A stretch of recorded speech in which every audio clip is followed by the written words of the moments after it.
Hello hello.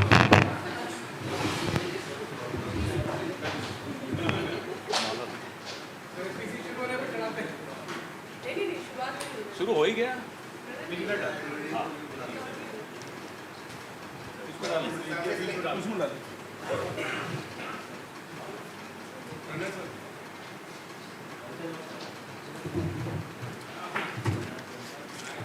ये लौकी जो है ना,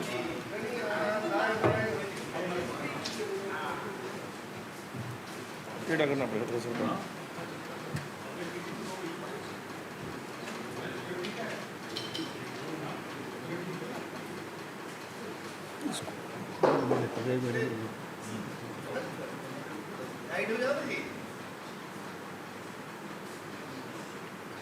देखना जल्दी। देख रहे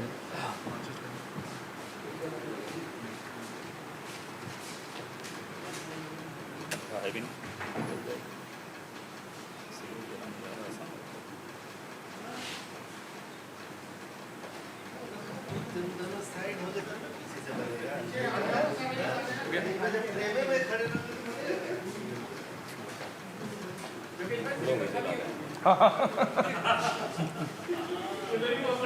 भरे हुए तो अफोर्ड नहीं कर सकते भाई। वो भी दे दो।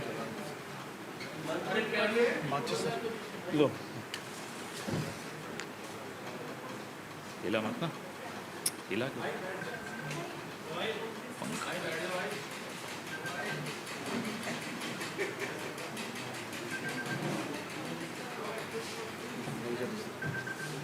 तुम लो इधर कर लो।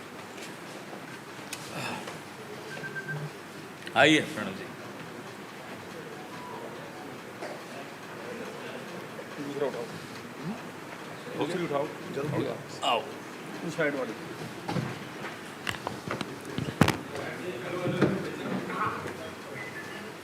महंगाई का कोई मंत्र नहीं होता है।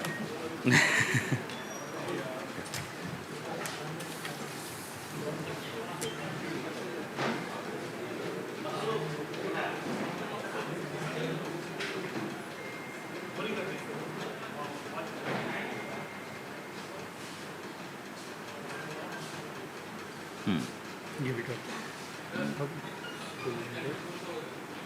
सरेंडर करना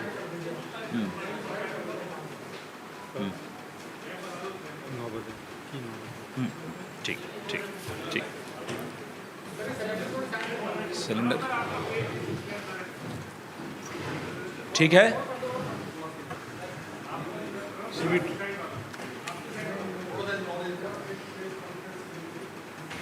तो वो फ्रेम में आएगा। आप इधर आ जाओ ना मेरे पास।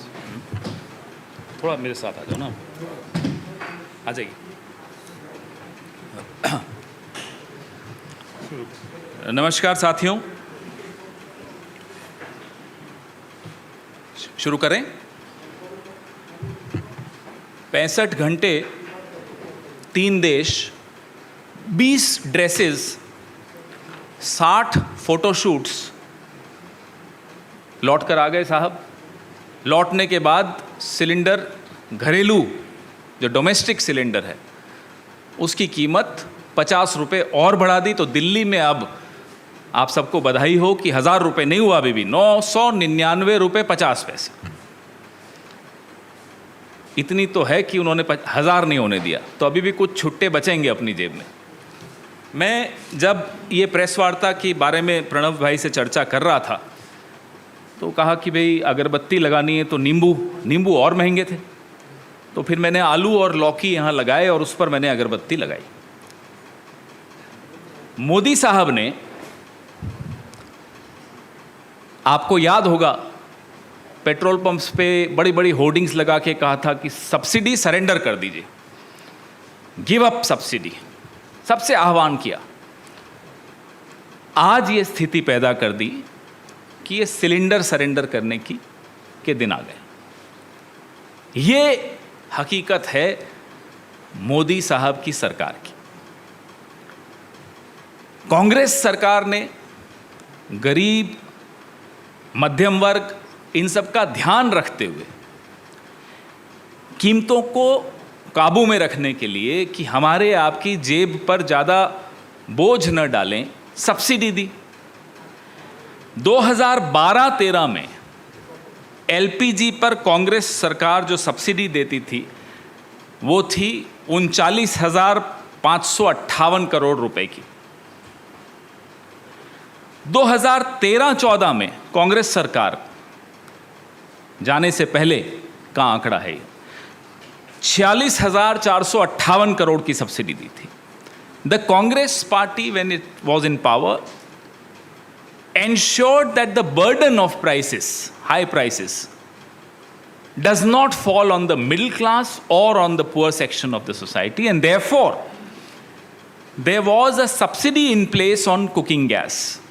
In 2012-13, the subsidy bill on LPG was 39,558 crores, and before we demitted office in 2013 and 14, the subsidy on LPG went up to 46,458 crore. This is the data as far as our government was concerned. ये आंकड़े हमारी सरकार।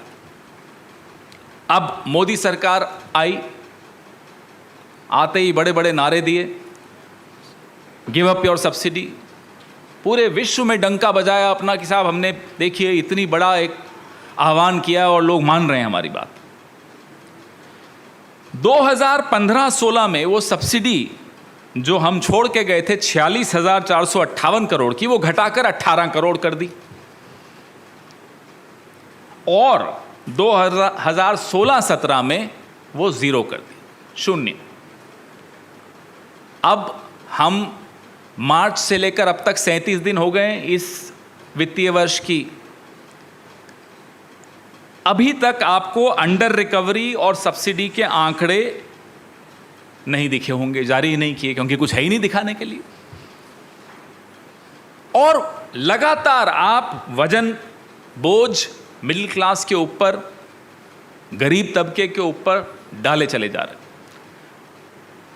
जबकि यह आंकड़े स्पष्ट हैं कि जो 23 करोड़ लोगों को यूपीए ने गरीबी रेखा से ऊपर उठाया था, ना केवल वो 23 करोड़ वापस गरीबी रेखा के नीचे चले गए हैं, 14 करोड़ उसमें और बढ़ चुके हैं। जबकि आपको मालूम है कि आपकी नीतियों के चलते आज घर चलाना मुश्किल हो गया है, ईएमआई देना मुश्किल हो गया है, यहां तक कि सब्जी, तरकारी, तेल खरीदना भी दूभर हो गया है। You are aware of the hardships that the people of India are facing. You are aware of the price rise. You are aware of the data, and it's not our data, it's the World Bank data. 23 million people were brought out of the BPL. Not only have those 23 million gone back under the BPL, you've added 14 million more. ऐसे में सरकार का दिल बड़ा होना चाहिए। बड़ा तो छोड़िए, यहां तो दिल ही नहीं दिख रहा। Governments are expected to show a large heart, especially when the people are facing such profound hardships. आप निरंतर पेट्रोल डीजल तो हम बताते ही रहते हैं आपको, निरंतर आप अब रसोई गैस में भी डाका डालने लग गए। हमारी यह मांग है कि 2014 में जो सिलेंडर 414 रुपए का, आज वो 999 रुपये 50 पैसे का आपने कर दिया, 585 रुपये 50 पैसे का आपने इसमें बढ़ोतरी की है पिछले 7 साल। कृपा करके जिस देश ने आपको इतना कुछ दिया उसको कुछ राहत दीजिए और ये रोल बैक कीजिए। 2014 के स्तर पर आप लाने की स्थिति में हैं, आप लाइए। या तो आपको सरकार चलाना आता नहीं है, या आप में से जिनको सरकार चलाना आता है आप उनको चुप रखते हो, उनकी बात नहीं सुनते। जो भी कारण हो, देश राहत की भीख मांग रहा है। शर्म आनी चाहिए ऐसी सरकार को जो विश्व में जा जाकर बोलती है कि हमको इतनी सीटें मिली, हमसे पहले ये था, हमसे पहले कुछ था ही नहीं हिंदुस्तान में। साहब, आपसे पहले हिंदुस्तान में इतनी बड़ी बेरोजगारी नहीं थी, इतनी महंगाई नहीं थी, इतनी त्राही त्राही नहीं थी जितनी अब आपकी वजह से हुई है। जितना जल्दी आप ये बात समझेंगे, देश को उतना ही जल्दी आप राहत दिला पाएंगे। ये तो मैंने आपको डोमेस्टिक यूज़ की 14.2 किलो के सिलेंडर्स की बात की। कमर्शियल की हालत आप जानते हैं क्या? कमर्शियल सिलेंडर भी अभी 1 मई को 104 रुपये बढ़ा दिया उस पर। तो आप लगातार चोट पहुंचा रहे हैं। You are attacking the every single household of the country, whether it's commercial gas. These are small businesses who are dependent on this. So it is a ripple effect on a lot of other prices. Either you have no understanding of how to run a country, how to govern a country. Of course, that's not even a question anymore. Everybody is watching the way you falter. But a country which has given you so much of recognition, 2 victories, you owe it to the country that when the country needs relief, you should be there to give that relief. Your questions, please. ये जो cylinder भी महंगाई बढ़ रही है, cylinder का तो भी बढ़ रहा है, पेट्रोल भी बढ़ रहा है, तो इसके खिलाफ जो है आप सड़कों पर कब आएंगे?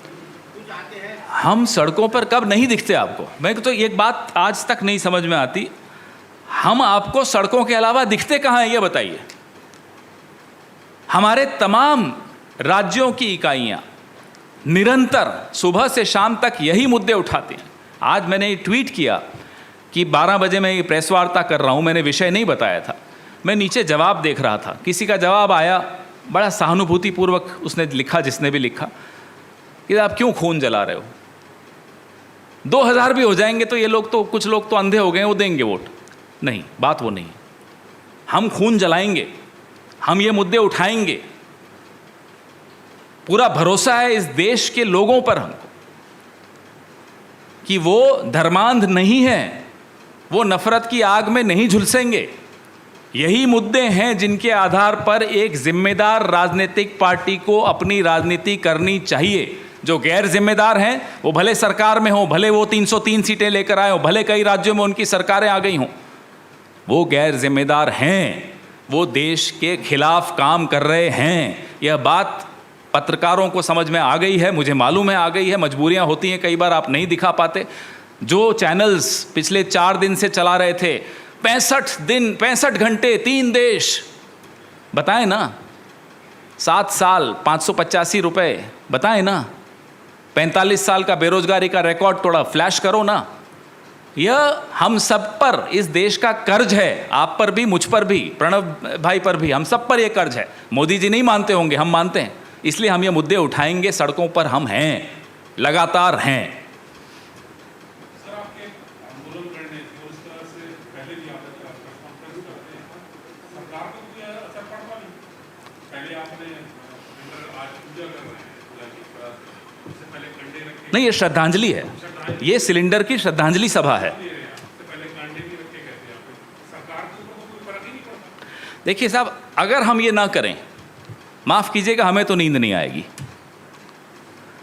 जिनको यह सब करके नींद आ जाती है, वो सरकार में जो बैठे हैं, उनका जमीर वो जाने। हम अपने जमीर के प्रति जवाबदेह हैं। We are answerable to our conscience. If we don't do it, we will not be able to sleep, because these are the issues that have brought all of us into politics. Sir, BJP से क्यों छोटा मुद्दा मांगती है? BJP इसे और ऐसे तमाम मुद्दों को छोटा दिखाना चाहती है, इसलिए वो अपने मुद्दे लेकर आती है। पिछले 7 साल में बीजेपी ने इन मुद्दों से बचने के लिए और अपने आप को बचाने के लिए हमारे और आपके शब्दकोश में हर साल नया शब्द डाला। टुकड़े टुकड़े गैंग, लव जिहाद, झटका हलाल, हनुमान चालीसा वर्सेस अजान, बुलडोज़र, ये तमाम मुद्दे क्यों खड़े किए जा रहे हैं? हज़ारों साल से ये सभ्यता है सैकड़ों साल से हम इकट्ठे जी रहे हैं। आज क्या आवश्यकता पड़ गई कि जो सरकार में बैठे हैं वही समाज को अशांत कर रहे हैं? क्योंकि अगर वो ये मुद्दे नहीं उठाएंगे तो समाज इनके विरुद्ध अशांत हो जाएगा, इन मुद्दों पर अशांत हो जाएगा। यह घबराहट, ये भय, ये डर मोदी जी को और संघ को मजबूर करता है कि वो मुझे और आपको लड़ाएं। WHO की जो रिपोर्ट आई थी उसके बारे में आपने कल उस पर मुझे रिएक्शन गवर्नमेंट की तरफ से लगा। ठीक बोल रहे हैं आप। गवर्नमेंट की तरफ से जब राहुल गांधी ने समय से पहले चेतला दिया था सरकार को कोविड पर, तब भी कोई रिएक्शन नहीं आया था। उल्टा रिएक्शन आया था कि हंसी उड़ाई गई थी राहुल गांधी की। अरे आपको क्या मालूम, कोई कोविड नाम की चीज़ ही नहीं है, यूं ही आप लोगों को डरा रहे हो। क्या हुआ? तो रिएक्शन तो छोड़िए, इनएक्शन जो भारत सरकार का रहा कोविड के दौरान, प्रथम वेव और द्वितीय वेव दोनों में, आज उसका नतीजा हम भुगत रहे हैं। हर परिवार में कोई न कोई गया है, लोगों ने सफ़र किया है।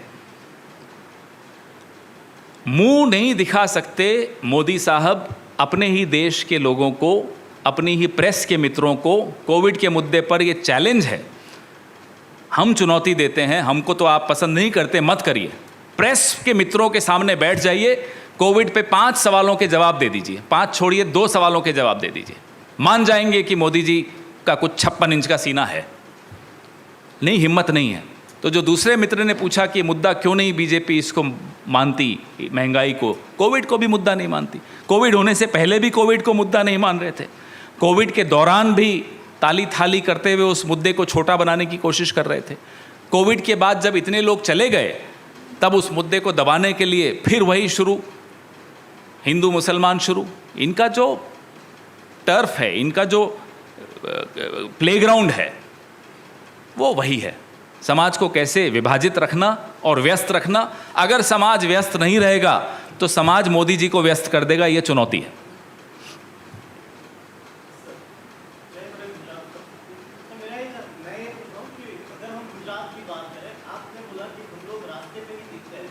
गुजरात में जब जिग्नेश मेवानी जी का स्वागत किया गया, तब हजारों की संख्या में लोग देखे गए, जिसमें 60% कांग्रेसी कार्यकर्ता। लेकिन वही कांग्रेसी कार्यकर्ता गुजरात में जब कांग्रेस कोई आंदोलन या रैली करती, तब क्यों नहीं? मैंने स्वयं कोविड की न्याय यात्रा को देखा गुजरात में, वहीं बैठकर देखा। आप तो वहीं के पटेल साहब, आपने भी देखा। उसका दबाव भी देखा सरकार पर। वही सरकार जो आंकड़े छिपा रही थी, कुछ हद तक झुकी और वो आंकड़े उन्होंने थोड़े दिखाए। वो अलग बात है कि वो 4 लाख की बात अभी तक नहीं कर पाए, सरकार ने नहीं की, क्योंकि नीयत में खोट है। लेकिन ऐसी बात नहीं है।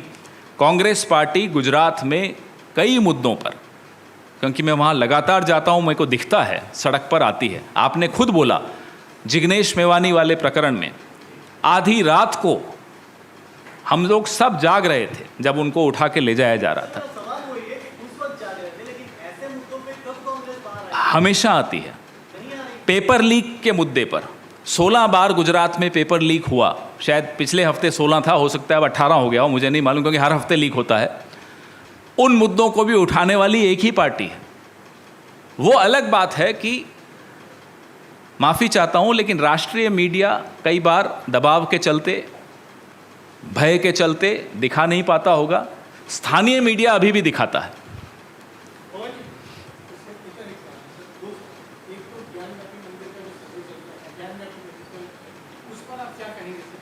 मेरे को ये मुद्दा ही नहीं मालूम है, क्योंकि मैं अपने राजनीति इन मुद्दों पर रखता हूँ। तो मुझे ये मुद्दा मालूम नहीं, इस पर मैं उत्तर क्या दूंगा। जब मालूम होगा ज़रूर दूंगा।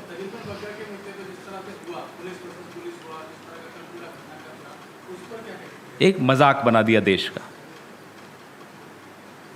जो पंजाब चला रहे हैं उन्होंने भी, जो केंद्र में बैठे हैं उन्होंने भी। देश की आज हंसी उड़ रही है। हम एक परिपक्व लोकतंत्र के नाम से जाने जाते थे पूरे विश्व में। शर्म आती है अब ये देखते हुए, जो तथाकथित फेडरलिज्म कहाँ है वो फेडरलिज्म। ये होता है फेडरलिज्म कि एक पुलिस दूसरी पुलिस को अपहरणकर्ता बता रही है। ये पुलिस है, किसी की निजी आर्मी नहीं है। कल मैं टीवी पर देख रहा था रिटायर्ड पुलिस वालों का दर्द। अच्छे अच्छे अफसर बैठे थे टीवी पर, सेवानिवृत्त, उनकी पीड़ा उनकी आंखों और उनके शब्दों में झलक रही थी। और हमें बड़ा अफसोस हो रहा था कि हम जब विश्व में जाते हैं, अलग अलग देशों में, बड़े गर्व के साथ कहते हैं कि we have come from a most mature democracy. कहाँ है मैच्योरिटी? परिपक्वता उस लोकतंत्र की खत्म कर दी दो अपरिपक्व लोगों ने, एक प्रधानमंत्री हैं और दूसरे यहाँ के मुख्यमंत्री। झारखंड में जिस तरह से कल का सामने आया कुछ चल रहा है सरकार को लेकर, उस पर क्या कहेंगे? देखिए, नियम कानून से सरकारें चलती हैं। कहीं भी कोई कानून का उल्लंघन करते हुए पाया जाए, उसके खिलाफ कार्रवाई होनी चाहिए। उसमें मुझे नहीं लगता कोई सवाल भी उठता है। कोई हो, मैं सीएम की बात तो नहीं आई कल, लेकिन मैं वैसे कह रहा हूँ कि नियम कानून के हिसाब से ही सब कुछ चलता है। कल मैं भी देख रहा था, झारखंड के सीएम ने भी यही कहा कि अगर नियम कानून से हटकर कुछ हुआ हो तो कानून अपनी कार्रवाई करे।